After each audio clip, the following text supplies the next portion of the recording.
And for a final conversation this morning on Wake Up Nigeria, we have Carolyna Hutchings. She is a distinguished Scottish-Nigerian actress, film producer, entrepreneur, and philanthropist whose career spanned more than 2 decades.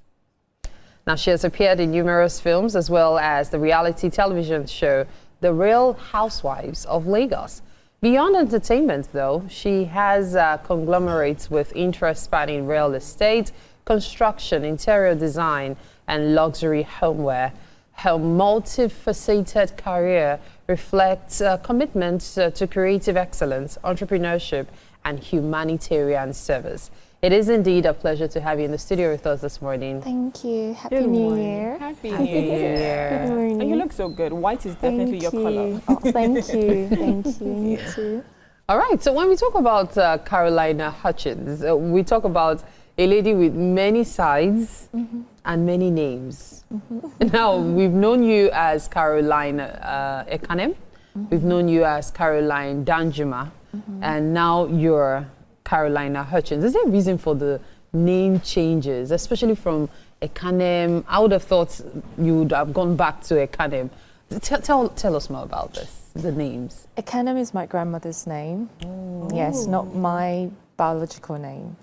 My name is Carolyna Hutchings, Carolyna Udwakabasi Hutchings. Okay. And that's my father's name. But when I went into entertainment, I wanted to give credit to my grandmother who raised me. And so the only way I could do that was just to add a name to my name.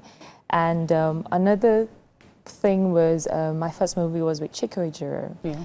And when I did my audition, may he so rest in perfect peace, when I did my audition, he said if I used Carolyna Hutchings and the way I spoke, well, I still speak, I would be a complete foreigner. So he wanted to integrate me into the system. He was literally my father in the industry in Hollywood. So I decided to use that name. But my real name is Carolyna Hutchings. And as you well know, I was married, and my marital name was Danjuma. Absolutely. Yeah. Oh, that is interesting. So I never knew your name was Hutchings. Everybody knew you as all my certificate is Hutchings, literally. Wow. So that Ekanem is an entertainment name. Ooh, Yeah. So now you've gone back to your real government name. Yes, yes. Oh, that's interesting. Now, tell us about 2 decades in the entertainment industry, but you've been able to diversify. You've been able to, when they say multiple streams of income, I feel like that is you personified, Yes, yes. right? Tell us a bit about that. Entertainment literally was, for me, was just a talent and a hobby that became a profession. I wanted to be in an oil and gas industry, and I studied geography and regional planning in uni. Wow. And I actually wanted to be a neurologist. Yes, but my grandmom, you know how African grandparents can be. She said it would take away all my time. I still wish I could be a doctor to today. And then I wanted to be a lawyer, and she said, "Oh, you'll be arguing too much." May her soul rest in peace. She's so sweet. And so I studied geography because I was very good in geography. And when I finished, during that time of being in the university, I developed the talent, the love for modeling. I started with modeling. From modeling, I went into acting. And acting was literally by chance, really, because it was my friend that was going for the audition. And she said, why don't you try it? And I tried it, and I loved it, yeah. My first movie, which was Deadly Kiss. And that was it. Initially, I was very shy. I'm a very shy, reserved person, naturally. So I really didn't see myself acting. But Chico Ejiro was a pleasant man. He took his time to teach me. And the actors that I was with on set, Jim Ike and Auntie Eukarya, they were very pleasant to me on set. So it made it really fun and easy to, go into it. But did I really want to do it as a profession? No. Along the line, I just fell in love with it. You know, when she said 2 decades, I thought to myself, there's this thing about when you start a career early, and when people say, oh, this person has been in it for so long, there's this belief the person is so and so age. However, you're 38? I'm 38 years You're old. 38 years by the old. grace of God. And so when you talk about 2 decades, it means that she started as a teenager. Yeah. Yes, I did start as a teenager. Now, that takes me to something that a lot of people are very curious about. Now, you have 3 children, and I'm wondering if there was probably an issue sometime, or maybe it's due to your experiences, that you set up Hopeville. Because I know Hopeville was originally, it's an NGO she has, by the way. Yes. It's originally to help women with childbearing difficulties and all. And was it children something with birth defects. was it something personal to you? Yes, it was. It was. So while I was growing up, I happened to, meet close families and also people around going through childbearing difficulties, stillbirth and the rest, as a young girl. And afterwards, my love for those that are in need came from my grandmom. That was how she raised me. I saw a woman who was a teacher who would share her salary with the neighbors, who would sponsor children in her school to school. So that was how I was brought up, that what you have, you also give out. And along the line, being with her, she had a friend or two that died during childbirth. She had one, her best friend died from sickle cell during childbirth. And so I could see the whole issue around women, and I said to myself, this is what I want to go into, give hope to women that are going through childbearing difficulties, fibroid issues, which is very common with African women, and also children with birth defects as well. So I've been to hospitals. I'm very, compassionate. I have so much empathy for children. I love children. I think the only career that I'm yet to, take on is being a teacher myself. But I prefer the kindergarten section. And those are malleable. I really love children. So giving back to children, giving them that comfort, giving them that hope, because they are our future tomorrow, is something that I said, I really want to be a part of. I want to be able. So I started running Hopeville Foundation by myself, no investor, from my own quota, from my companies, more or less like a CSR from my company. Not until last year did I open Hopeville Foundation to anyone that was really interested. But so Hopeville Foundation started in 2006. So over almost 2 decades, we have done incredibly well. International awards, local awards as well, and even given my company the recognition that it deserves as a CSR, top 50 CSR in Nigeria by the Guardian newspaper. So we've done quite well. We have 9 adopted children, partially adopted, whose parents have mental issues. So we still take care of the parents as well. We hope to expand when it comes to the children as well. So we've been sending them to school, their upkeep and everything is literally on us. And also we welcome anybody. We did Feed Lagos campaign last year, and 2 years ago we did that, Feed Lagos campaign, and we hope to cut across Africa in general and provide to as many women as we can, to as many children as we can, and to as many people as we can. I've been really curious about Hopeville because I know the story behind it. And so I was thinking, because I know you got married early. You were about 19 when you got married. I was 18 when I got married. So I thought it had something to do with maybe you had issues then. But to hear that it's even born out of people around you, that's really commendable. Most especially my grandmother. And well done. That's a huge thing to actually do. Like, it's amazing how you're passionate about people, compassionate rather, and you just want to give back. And not a lot of people have that. So it's kudos to you for you to do that. But let's know, is there any other thing you're working on currently, any project to expect, especially because this is a new year, it's 2026? Well, just like you said, I am someone that likes to venture into quite a few things. I like to create an avenue for people to, create skills. And I like creating job as well for opportunities for people.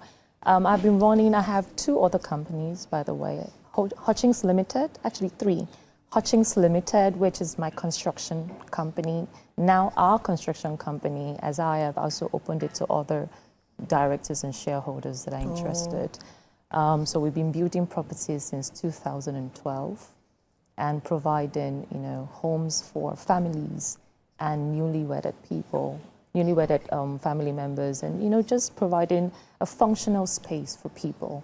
And now we have also launched Carolyna Hutchings Homes, CH Homes bedding line, manufacturer of mattresses, pillows, bed sheets from Egypt, from the farm to the factory, 100% cotton. Egyptian proudly cotton. African, by the way, Egyptian cotton. So we are very happy to showcase our journey to our clients, to families, to friends, to show you that we are very high on quality. And as much as we're high on quality, the brand is also an affordable brand, affordable luxury brand as well. So your investment is, you get a good return on your investment. You're not questioning where this fabric is coming from, where if it's really cotton or polyester. So we're very big on that as well. That's commendable. And then we have another company called Design Collective, which is now in partnership, direct partnership with Egypt. We bring in building materials, sanitary wares, tiles, and all that. And that we are officially launching Design Collective this year and Carolyna Hutchings Homes this year as well. Congratulations. So you're soft-spoken, and so it's easy. I think I saw somewhere you said you were being taken for granted.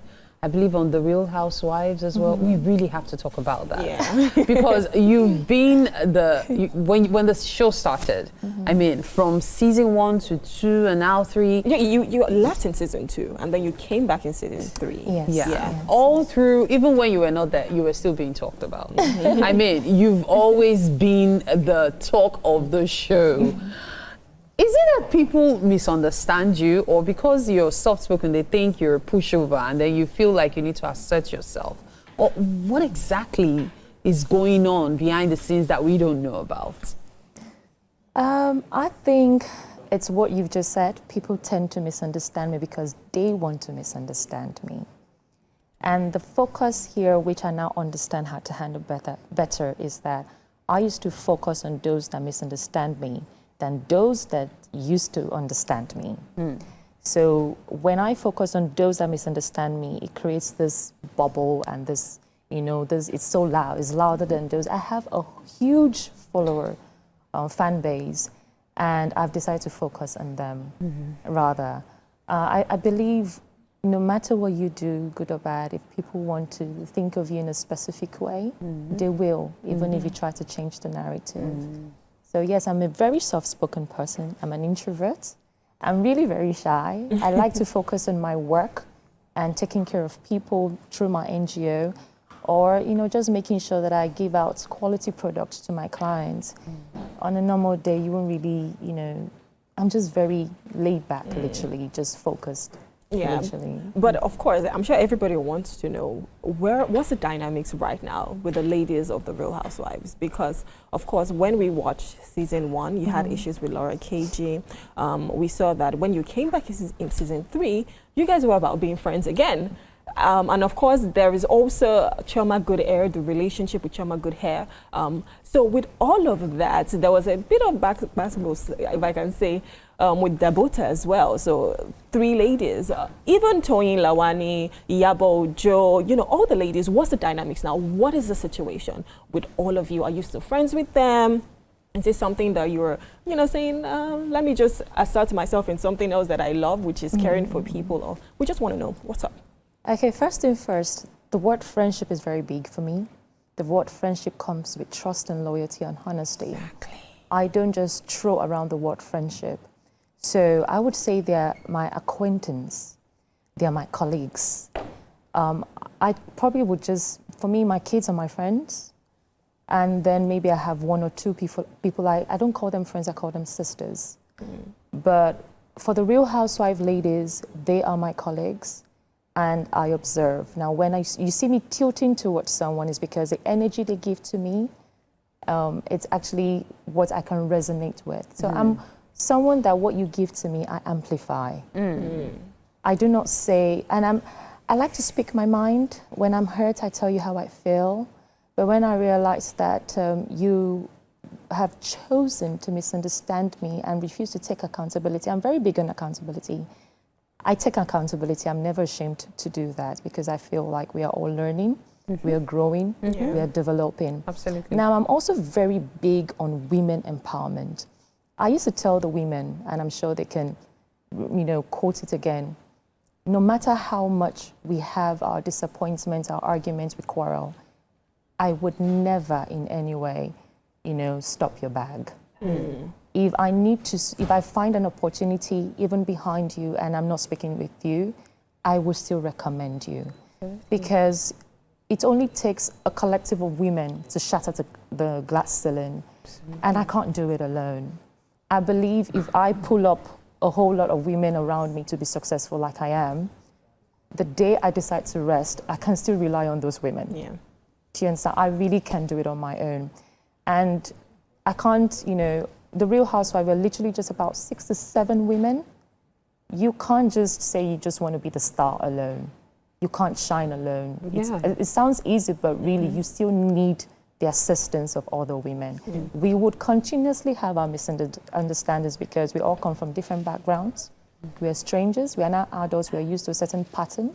We all have our life's principles, we've been hurt before, now we've learned. So it's not just easy to just say within 13 episodes, we are all going to be kumbaya. No, even with your siblings, you have issues. So where am I with the ladies? I respect them. These are ladies that are focused on their career.